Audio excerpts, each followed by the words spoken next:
Fabiana. Buenos días, Luis. Good morning. How are you? Hello, Fabiana. I'm great. I'm here in London. Where are you?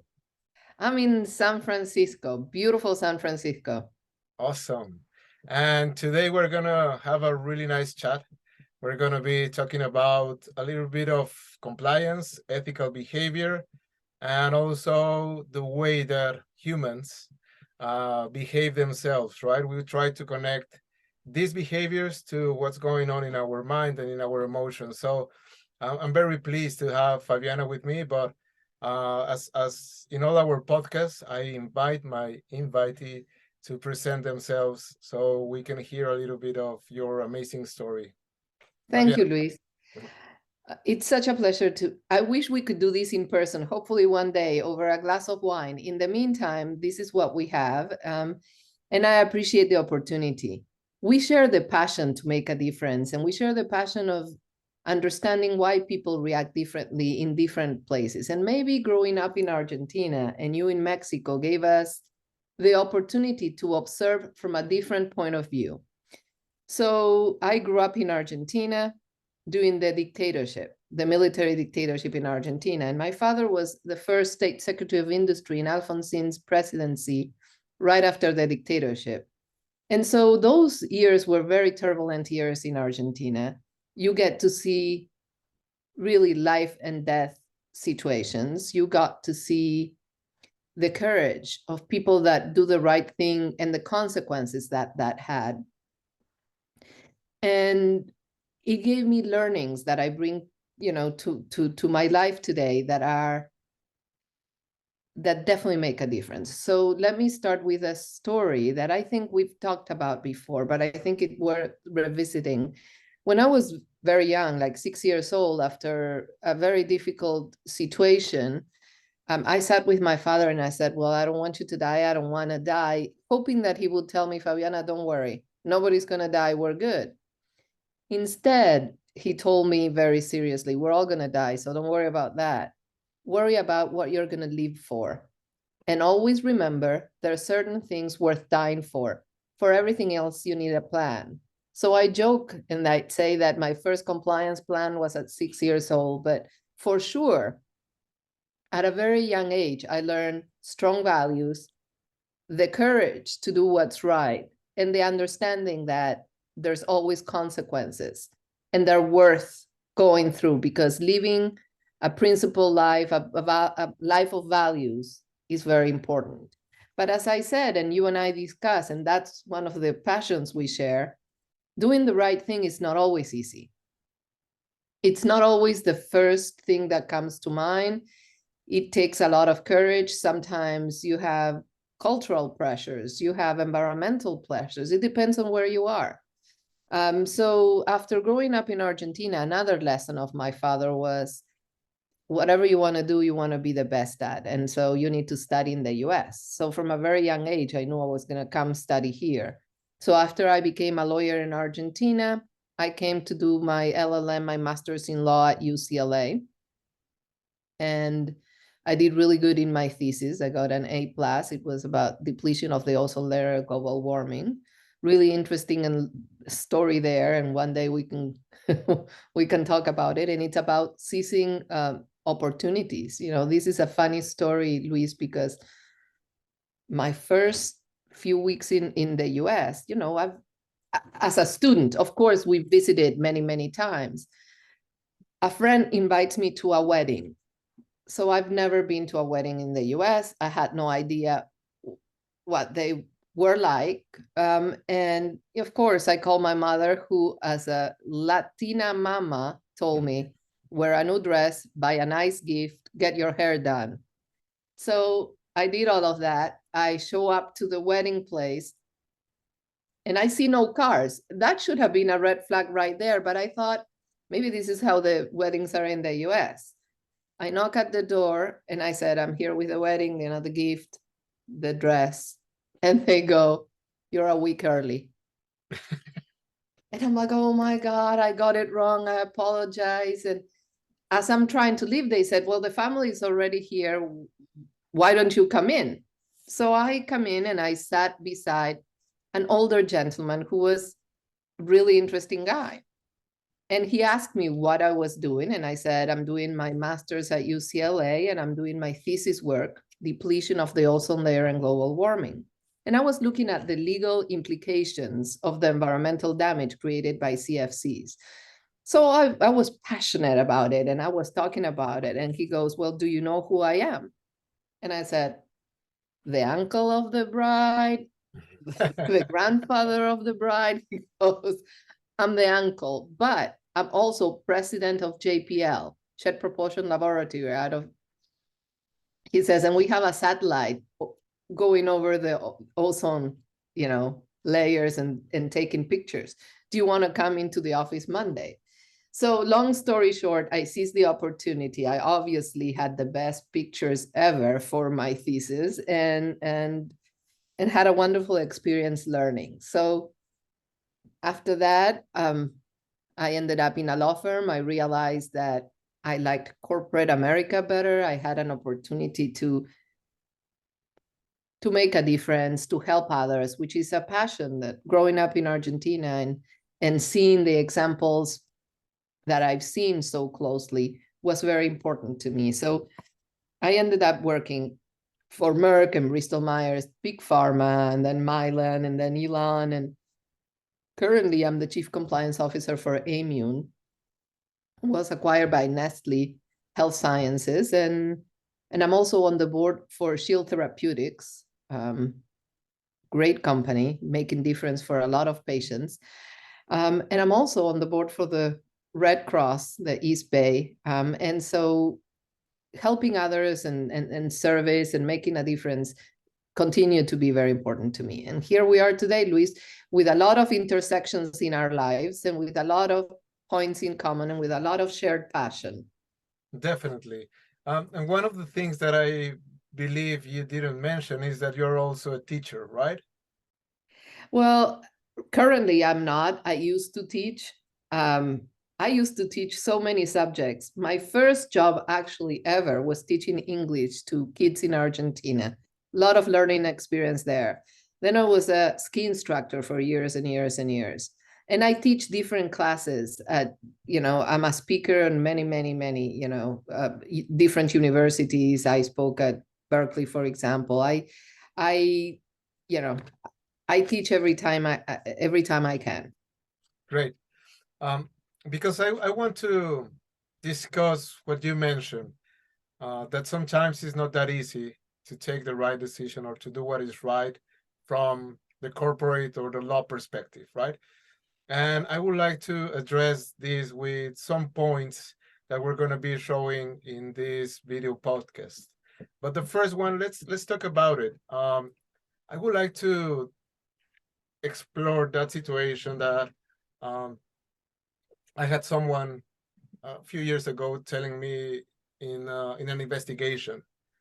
He mentioned, well, what do you want me to do? Everybody's doing this same behavior. Why should I do something different? And that is something that happens a lot when things go wrong.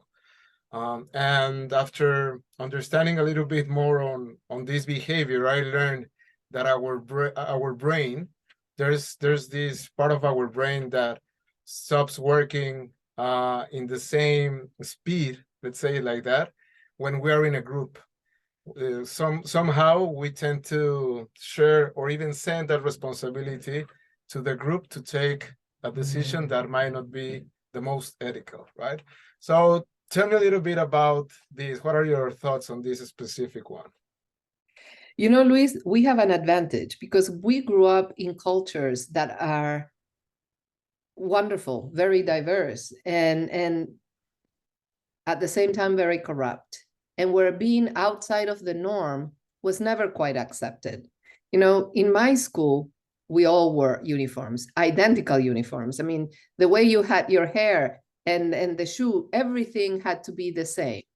And uniformity is one of the tools that non-democratic governments use to rule. Because anybody that thinks for themselves, that has the courage to step forward, that brings new ideas, is a threat. Yeah. And so That's why I'm in the US. You know, at a very young age, I remember thinking, this is not for me, because I was a forward thinker. I came from a family that think differently, that had different values, that being honest, transparent, loyal, courageous was very important and was rewarded. But that was not the norm. You know, in Latin America, many places still raise their daughters to marry well, to be nice and sweet and smile often, and that's changing. So I have a lot of hope from my kids. So as an example, they think differently. They have the courage to stand for what I was right. I remember asking my youngest one about a little friend and said, you know, is she gay? And I remember maybe he was 9 or 10. He looked at me and he said, Mom, what kind of question is that? Why don't you ask, is she a good friend? Does she treat me right? Is she courageous? Is she a happy person? Does she make me feel the best version of myself? And I'm like, they got it right. Luis, they're thinking in ways that we have not been trained to think. And so I think there's great hope for the future about people having the courage to stand to what it's not right. And in many investigations, like you and I did, many investigations, when you talk to the people, they knew they were doing wrong. So it's not out of ignorance.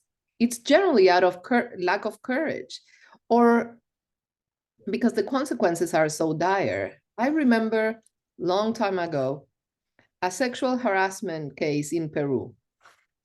And we were doing an investigation against a very powerful guy. And obviously, one of the issues is nobody wanted to be seen talking to us, because losing a job in an American company in some of our countries is very, very difficult financially, and they won't be able to find another job as good as that. So if that's not coercion, I don't know what is. Yeah. Not being able to feed your kids, not being able to educate your kids, that is powerful. So I remember talking to the HR person and telling her, we need to interview these women all at night, so nobody knows that we're interviewing them, and they can come and feel comfortable that nobody's going to know.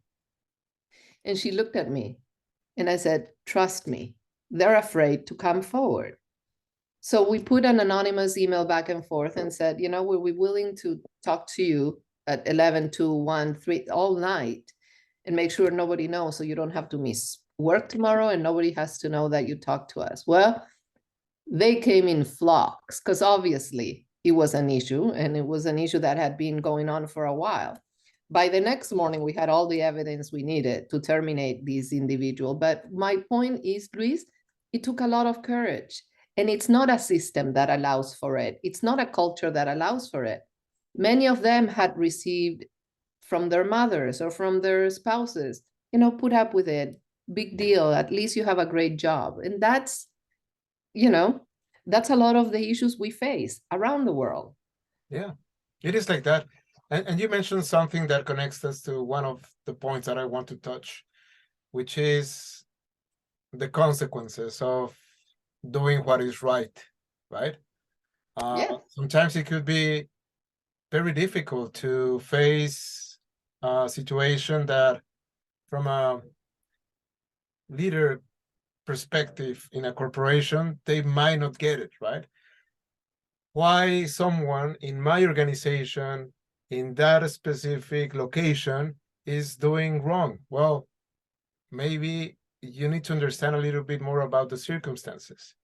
Maybe this person is under a lot of pressure. Maybe the consequences would lead to that person not having a job, not feeding their family, not paying the house mortgage. There are so many things that could have an impact, right?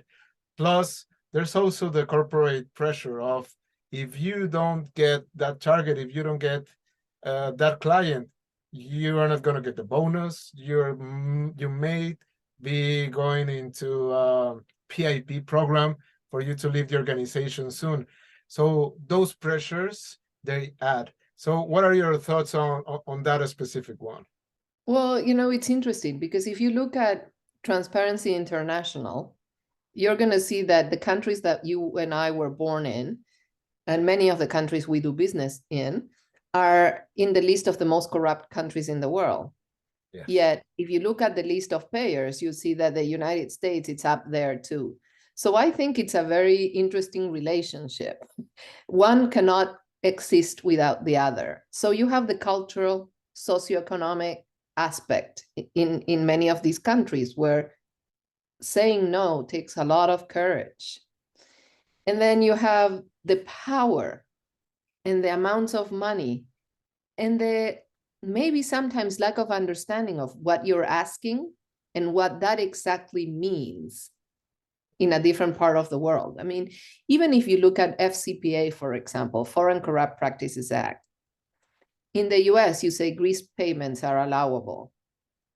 Well, translate that into Spanish, grease payments. That immediately you're like, oh, of course, grease payments. Yeah. That's exactly the language that's used. And so, you know, it's different messages, different cultures, very hierarchical societies. Generally, the countries that are most corrupt are very hierarchical. You're not going to tell no to your boss. If the boss says, go and take this bag of cash, you're going to do it because the consequences are too great for you to say no. Not only the financial, but the socioeconomic consequences. So if you don't have an understanding, you would never know what really is happening. And you and I had an advantage of having seen it, you know, growing up with it. I will never forget the first time I was stopped by a policeman in Argentina. I had just gotten my permit. My father was in the government. I could have easily said, oh, you know who I am. They would have let me go. But I had refused. First, my father would kick my butt on the spot if I abused power like that. He would find it absolutely unacceptable. And I was determined to have my conversation with a policeman. And I can remember like if it was today, I had not seen a stoplight. And so he says, you know, there was a stoplight. Oh my God, I didn't notice. And so he's like, well, you know, you're so nice. Maybe we can have an agreement. And I'm looking at him and I'm like, well, you know, I grew up in the countryside and there's no stop signs. You know, you have the chicken and the cow that crosses the road. And I gave him a whole story and he's laughing and he says, I have your driver's license with your address here. And that's a different address, but he wanted a bribe and I was unwilling to give him a bribe. But he told me, look, you entertained me this morning. You're funny. You're nice. I'm going to let you go. My whole point, Luis, is growing up in those environments, you start hearing things that are not right at a very, very young age. Yeah. And so you have to make your determination. What do you do and how do you do it and how do you go about it? Yes. And you soon realize that you cannot hit everything with a cannon, that you have to prioritize and make choices. What fight are you going to fight? Yes. Who are you going to go against? Well, and that connects to one point that I think that it's so relevant to touch in right now, loyalty, right? You mentioned something on how I'm not gonna do what my boss is asking me to do. How am I not gonna behave the same way that my group is doing? Because there are so many situations, but I have seen people joining sales organizations. They are new. They want to be part of the group. And then they realize that every Friday they say they are having these client meetings while they are spending money of the company just to have fun. And they said, well, what do you want me to do? You want me to bond? You want me to be loyal to my team? I really want to connect with these guys. How can I go against them? Because if I do that, I'm going to be excluded. I'm going to be cut off from that specific team. So that is also a factor that has a lot of impact, loyalty. Absolutely, but it's a misplaced loyalty. Yes. And, you know, loyalty is to an individual that shares your values, that is willing to do the right thing. You never need to be loyal to somebody that doesn't have the best interest of the corporation, of yourself, of himself. And you see that a lot with kids. kids act in groups differently than they act individually. And you want to raise your kids to act the same way individually than in a group. Yeah. That they are able to tell their group of friends, that is crazy. I'm not going to do that. That makes no sense. But the people that cannot stand up to their friends, later cannot stand up to their boss, later cannot stand up to the police, later cannot stand up to the politicians, because it's a lot easier not to. Being one of a group generally keeps you alive in many places around the world. Yes. Now, as the conversation I had with my father when I was 6 years old, and he told me very clearly, there are some things worth dying for. And I'd rather stand up for what is right than always look back and collect regrets and wonder what would have happened if I didn't. So I'm known for being the one that will act. And I have stories, the latest one, we were returning something in a store, and there was this woman yelling at the cashier, being totally inappropriate, yelling at the cashier, you need to go back to your home. She was a foreigner. And she was being really mean and abusive. So I look at my daughter, who knows immediately that I'm going to act, that I'm going to do something. And she goes, Mom, she can actually kick your butt. The other woman, the woman that was doing the yelling. And I said, well, she'll have a decision to make. In the meantime, if something like that happens, you call 911. What can I tell you? But not doing anything, it's not an option. So I approached her. I said, this is not how we talk to people. And she had to make a decision. If I had the courage to stand up and go up to her, maybe I know what I'm doing. Yeah. In the meantime, the store security came and she was escorted out. My whole point is, out of the group of women that were there, and maybe 10 or 11, nobody stood up, because it's a lot easier to let somebody else do it. Yeah. Yeah. Sometimes we place that responsibility outside ourselves and we throw the ball to someone else, right? We say, well, we are not a superhero. Why should I stand up? Why should I do something, right? But that connects to a point that is also related to the story of kids, right? Sometimes we think, well, it's not fair. It's not fair that this is happening to me. How could this happen to me if I'm so good, if I should live a beautiful life, right? And that is a concept that helps people to justify their actions. It is not fair. I deserve something better. I deserve that that I'm not getting.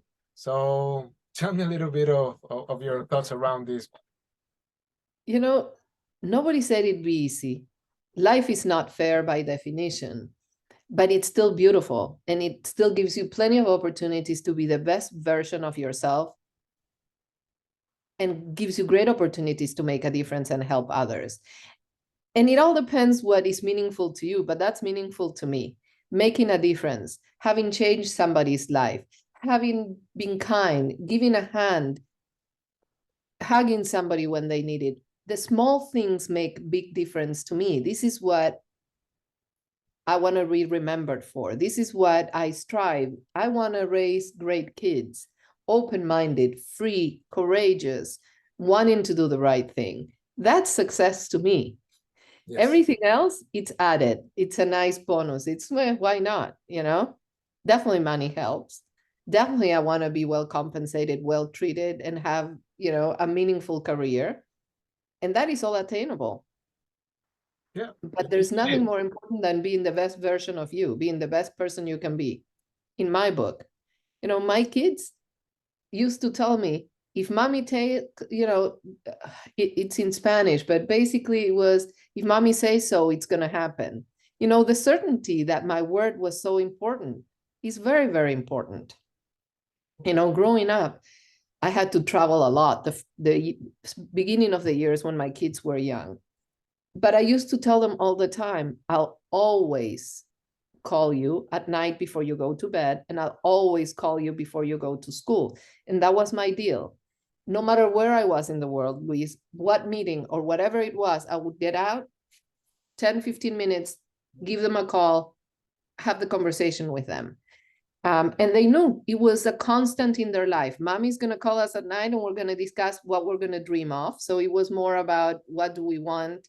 And then the next day, it's like, are you ready for the day?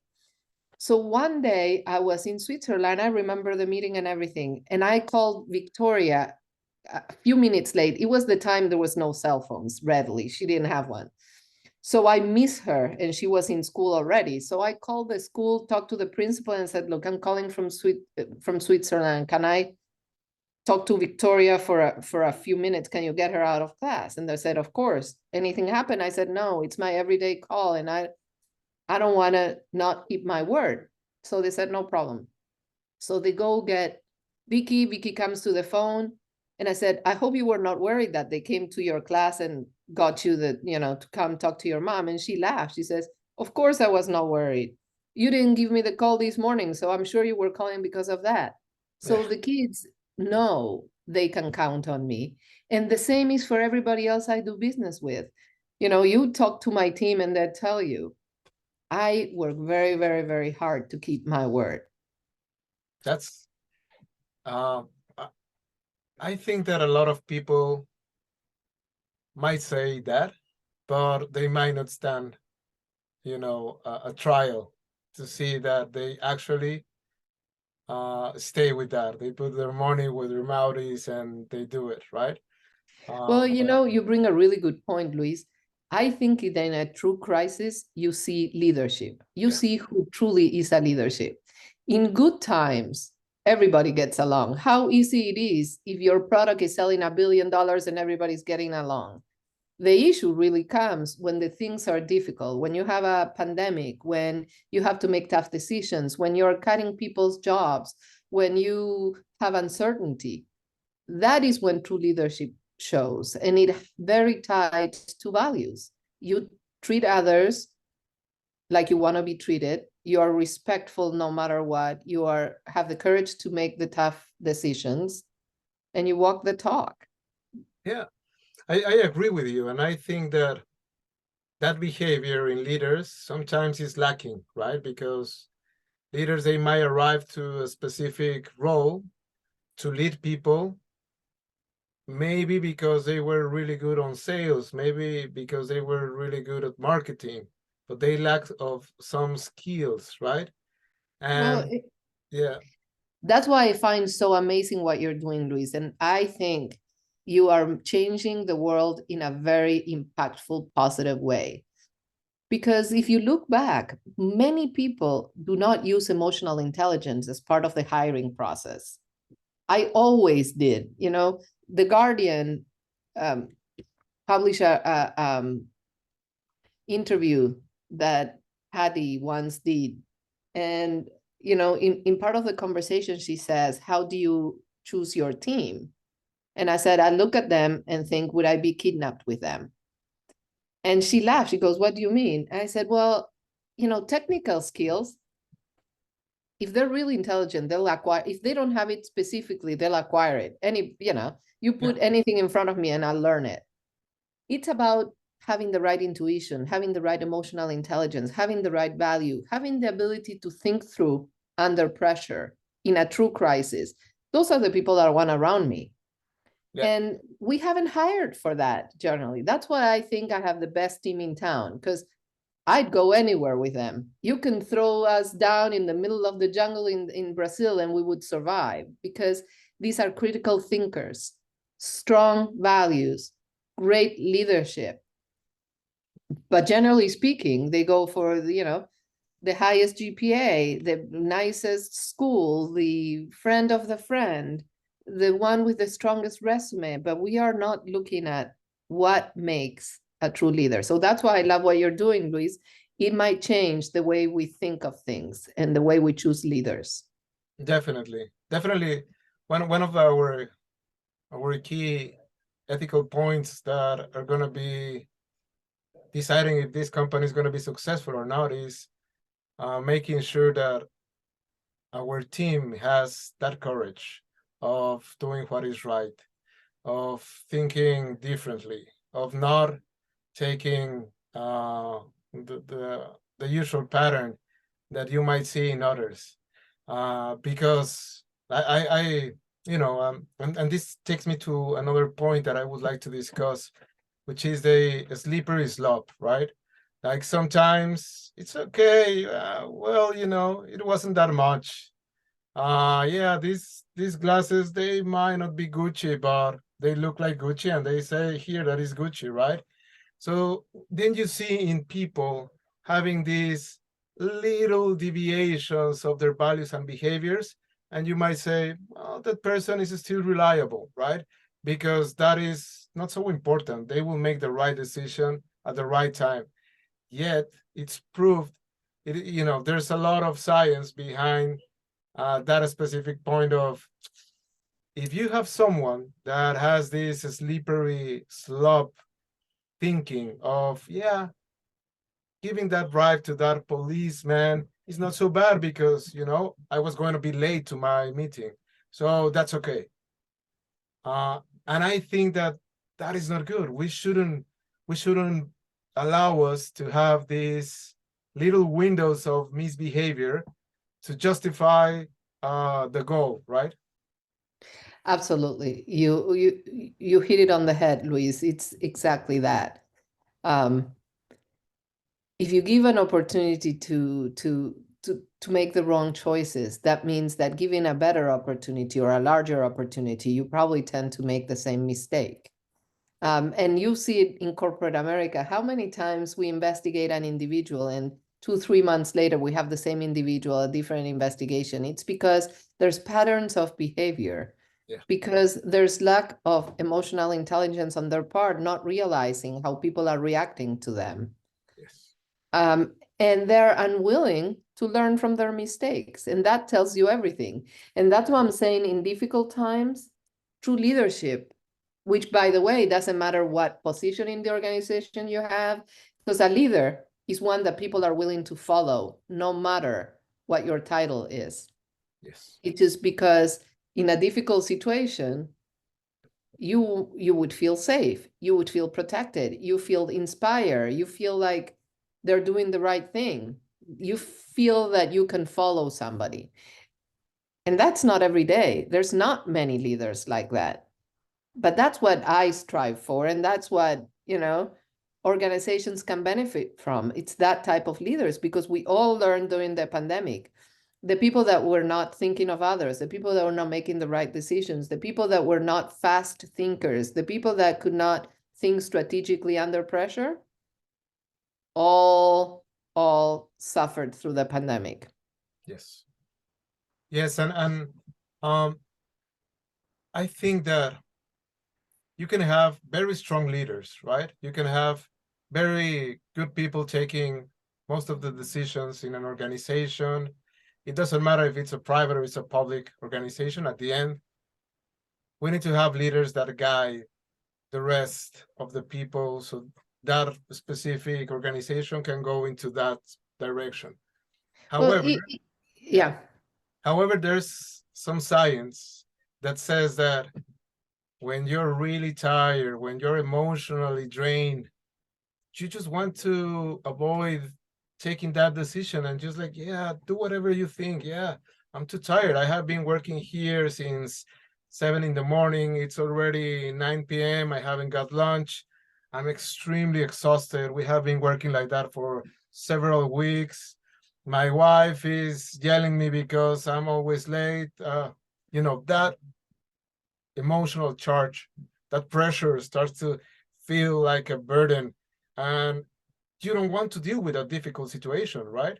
That's why this specific one is very tricky, because there's a point where you just like, yeah, whatever, do it.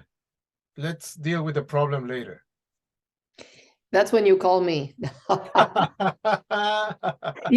I think, Luis, that you surround with like-minded people. You surround yourself with people that recognize those signs, those red flags early on, and are willing to start making a difference then. Yeah. Are willing to say, wait, let's take a break. For years and years, my team and I think you should meet some of them, you would enjoy them. We used to stop and do push-ups together, the real good push-ups. Yeah. we were able to do 80 a day for years, literally years. Now that we are not together anymore, we have a WhatsApp group and we all inspire each other. I worked out today. This is what I did. You know, we take care of ourselves. We take care of our people. We want to be the best versions of ourselves. And for that, you need to try to sleep good, eat good, surround yourself with people that are inspiring. As I get older, Luis, my inner circle is smaller too. People that are really interesting to me and that make a difference in my life are few. And I remain loyal, constant to them. Those are the conversations that I can have at any time at night or day, that I would always be there for. But it has to be reciprocal. You have to look at them and say, would they do that for me? Is this sacrifice worth it? Is it important in my life? Does it make a difference? That's one of the really positive learnings from the pandemic. You realize that you're doing things that we're not truly moving the dial. We're not making a difference. You just do them because you always done it. And it's like, oh, you know, Yeah. dinner Thursday, Friday, Saturday, and Sunday with friends. That's not good. And you start learning. Maybe it's a sign that you're getting old. I don't know. Either way, I'm happy as hell. My inner circle is smaller. Definitely. And you mentioned something true, right? The environment shapes the individual's personality. If someone grew up seeing your parents bribing the policeman, if you see your friends cheating during the exam, if you start going out and then you see your girlfriend doing stuff that is not completely legal, and then you're okay, well, it's my girlfriend, I need to shut up and not do anything because I really like her, right? Those behaviors, those stuff that you see outside, it can really shape your personality if you don't have that strong values, right?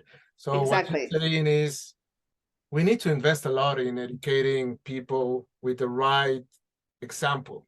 And that's why I believe people like you are so valuable to have in the organizations, because you are also being a leader of young talent that is, growing up, and they will be the leaders of the organization in the next future, right? You know, you lead by example, and those are the small stories that make a difference. So without telling the full name, many years ago, I want to say 7 to 10, it's hard, time goes so fast. I was doing some consulting work and I met a big organization with several employees. And I remember interviewing one and saying, strong values, great natural leadership. I liked her. And then we didn't see each other for a long time. Her name is Jennifer.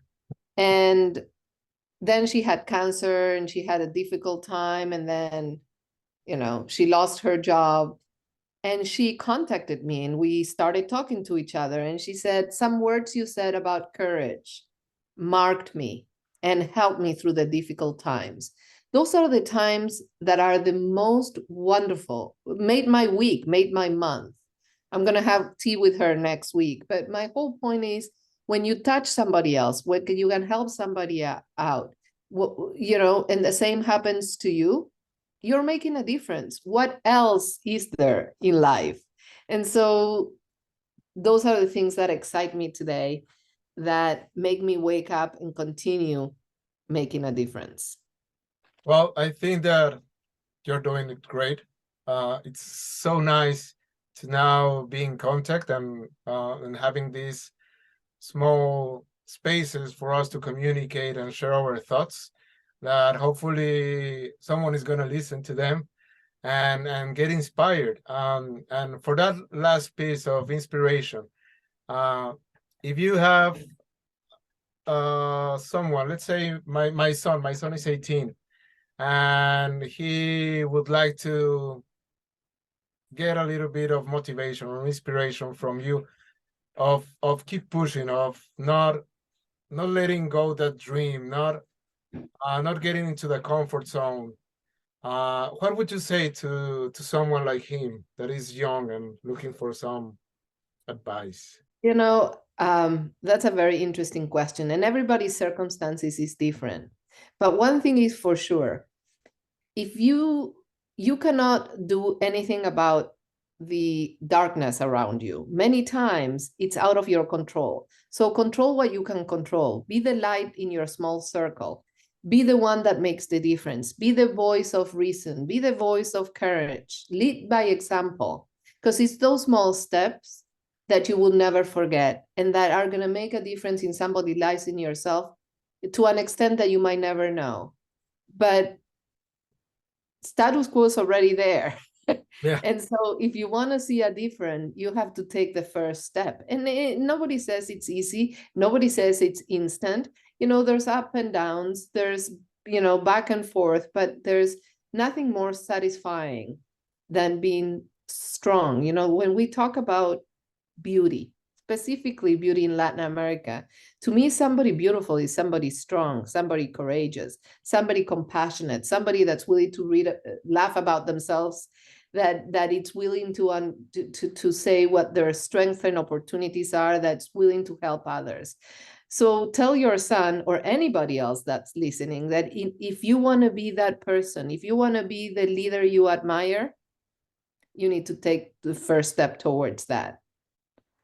So I invite your viewers, Luis, if any of them has a story they want to share with me, if any of them feel that I can make a difference, that they said, you know, any of parts of the stories I told them today resonates with them, LinkedIn with me.